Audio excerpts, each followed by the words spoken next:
Preposition করতে বলা আছে। প্রিপজিশন বসাতে হবে আমাদেরকে, এবং এখানে প্রিপজিশন গুলো কি বসবে সেটা আমাদের ঠিকমতো বসাতে হবে, ঠিক আছে? ভার্ব অনুযায়ী দেখে কখনো বসাতে হয়। দেখ প্রথমটা কি বলছে, খুবই ইম্পর্টেন্ট প্রশ্ন, অনেকবার যে কোনো কম্পিটিটিভ পরীক্ষায় বা যে কোনো জায়গায় কিন্তু এগুলো পড়ে, ঠিক আছে? প্রথমটা বলছে the man died fever. Fever মানে কি? জ্বর। কোনো রোগে মারা যাওয়া যদি হয়, ফিভার হোক, কলেরা হোক, টাইফয়েড হোক, নিউমোনিয়া হোক, এই সমস্ত যদি কোনো রোগে মারা যায় কেউ, তাহলে তার সঙ্গে অফ বসে। বোঝা গেল?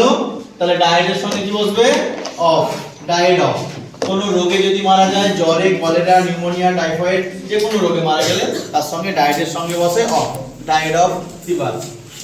নেক্সট 2 নম্বর দেওয়া আছে ক্ষুদিরাম বোস ডায়েট। এখানেও ডায়েট দেওয়া আছে এবং তারপর লেখা আছে কান্ট্রি। এবার এখানে ডায়েটের সঙ্গে কি বসবে? কান্ট্রি মানে দেশ। আমাদের দেশের জন্য যদি প্রাণ দেয় তাহলে সেই ক্ষেত্রে বসবে ফর। তাহলে সেখানে বসবে ফর। এখানে ডায়েট ছিল, তাহলে এখানে ডায়েট ফর হলো। তাহলে দুটো শিখলাম, একটা হচ্ছে যদি কোনো রোগে মারা যায় তাহলে ডায়েট অফ, এবং দেশের জন্য যদি মারা যায় তাহলে died for. Next number 3, open page number 50। 50 number page খুলতে বলেছে, তাহলে ওপেন এটার সঙ্গে বসবে at.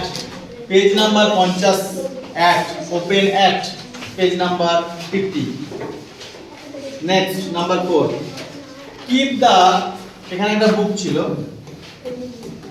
Keep the book the table. আমরা টেবিলের উপরে বইটা রাখি, যখন বইটা রাখবো তখন টেবিলের সঙ্গে একদম কানেক্টেড থাকবে, এটা কখনোই উঠে থাকবে না, একদম উপরের উপরিভাগের সঙ্গে সব সময় কানেক্টেড থাকবে। তার জন্য এখানে বসবে অন। কোনো জিনিস যদি উপরে থাকে এবং উপরিভাগের সঙ্গে যদি যুক্ত থাকে, একদম লেগে থাকে, তাহলে সেই ক্ষেত্রে হয় অন। তাহলে keep the book on the table, ঠিক আছে? তাহলে এইগুলো ছিল আমাদের প্রিপজিশন।